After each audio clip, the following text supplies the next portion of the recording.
Have you ever felt like the more that you argue back, the harder it is to defend yourself? Like for some reason, no matter how logical your points are, the conversation spirals and suddenly you feel like you're losing control?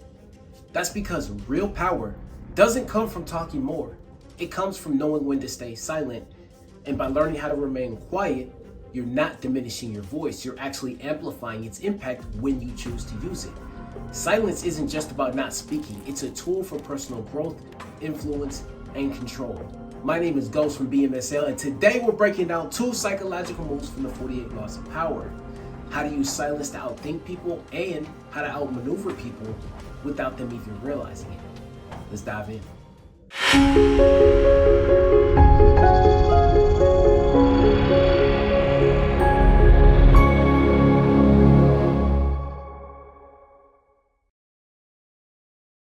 Now, I know what you guys are thinking. You're thinking, how do I use this weapon called silence, and when is the right time? And so I've put together like 3 quick examples of the best times to use silence as a weapon. So the first one, with dealing with unfair criticism. The loudest response to criticism isn't arguing back, it's silence.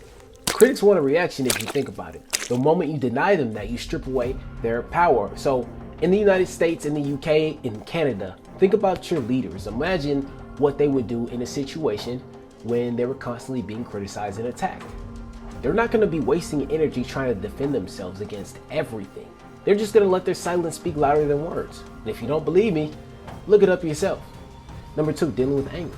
Now, anger thrives on reaction, okay? If someone is trying to provoke you, silence forces them to confront their own emotions while you remain in absolute control. Now, I want you guys to just imagine the boxing match. Take it, we just had a boxing match, Davis versus Roach this past weekend. They're not just out here swinging wildly. No, they remain calm and they wait for the right moment to strike. And the same implies in life. You control the tempo. Remember that. And the last one, dealing with ignorance. Some arguments just aren't worth your time. Take it from me. If someone is committed to misunderstanding you, no amount of reasoning will change their mind. Silence is your best response. So there's a reason why the saying goes, never argue with a fool. Because if you do, you end up looking like one too, and nobody wants to look like a fool. Now let's get into law number 4. Always say less than necessary. Let's see what Robert Greene has to say. The power of silence, also known as Law 4, always say less than necessary. The more you talk, the more predictable and vulnerable you become. Silence forces others to reveal themselves first. Napoleon Bonaparte's silence strategy. In negotiations, Napoleon would pause, letting his enemies fill the silence. They'd talk themselves into corners while he remained in control. Why? Because silence makes people uncomfortable. When you say less, others scramble to fill the gap, often exposing their own weaknesses in the process. Next time you're in an argument, a negotiation, or even a casual conversation, don't rush to respond. Let silence work in your favor. Here's the reality. This only works if you're willing to get comfortable with silence. You guys already know about my corporate, my family background, so there's no need to go into that. But if you haven't, feel free to get the book. There are moments where I was forced, and I mean forced, to adapt quickly to tough situations. Are you willing to do that? No. Better yet, the better question is, can you handle that? Because when pressure hit, most people fall back on what they know, and that's when they fail. This leads us to the next power move, one that completely shifts the game. Law 21. Play a sucker to catch a sucker. You know, sometimes the smartest move you can make is to play dumb. It's a strategy that's been used by some of the most successful people throughout history. By appearing less intelligent than you really are, you can make others underestimate you, revealing their true intentions and plans. This tactic, often called playing a sucker to catch a sucker, allows you to gather valuable information and gain the upper hand in various situations. Remember, it's not about actually being dumb, but about creating the perception that you are. This way, you can navigate through complex social dynamics with greater ease and effectiveness. Sometimes, the smartest move is to let others think they're smarter. The hidden power of underestimation. The best power players in history know this. People reveal their true selves when they think they have the upper hand. Example, Warren Buffett's negotiation tactic. Buffett, one of the wealthiest men alive, plays the role of the humble, slow-talking investor. It makes others underestimate him until it's too late. Why? Because when people think they're in control, they lower their guard. And when their guard is down, that's when you strike. If you're dealing with someone competitive, act slightly naive. Ask more questions than you answer. Watch how quickly they let their guard down, revealing exactly what you need to know. I watched Candace Owens talk about her interview with Harvey Weinstein this past weekend. It was interesting because as she recalled the conversation, she admitted something very interesting. She said it felt like she was being the one interviewed for a chance at the series with Harvey Weinstein, even though he was locked up in prison. It's crazy because I think he said like 12 words that got her to just try to defend herself. And it's very, very interesting, but it plays directly into what we're talking about here. I'll play just a little bit of it, okay? So take a look at this. He gets patched in, he says, hello. Harvey Weinstein's voice is like a growl. And it's like, hello. That was actually really good what I did there. Hello, you know? And the first thing he says to me, I kid you not, okay?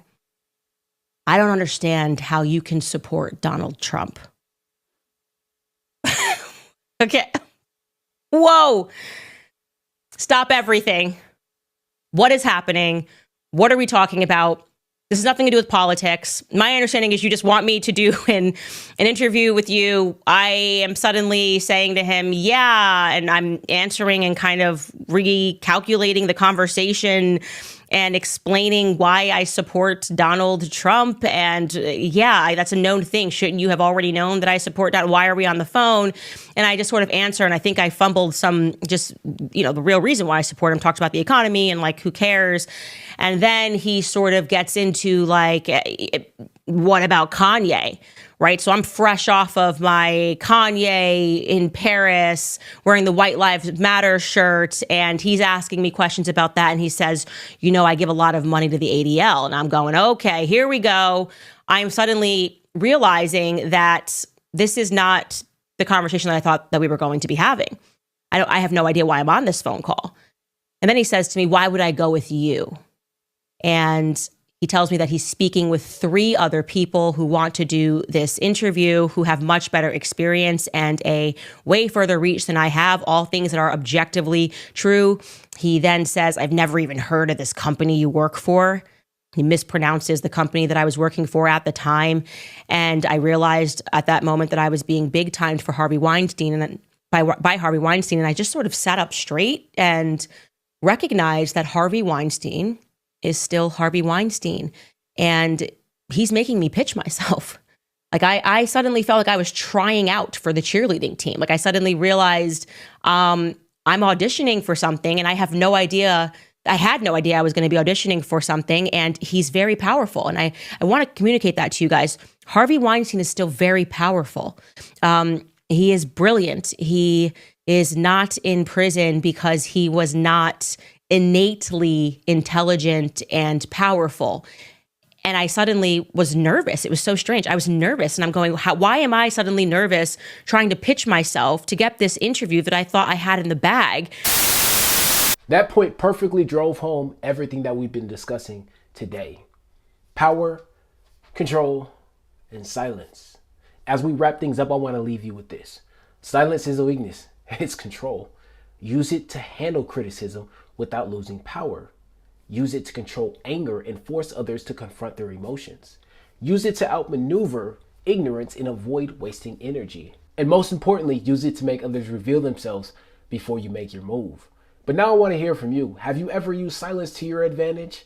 Drop a comment below, and I'd love to hear your stories. And if you want more deep dives on power and strategy, hit that like button and subscribe. And I'll see you on the next one. Peace.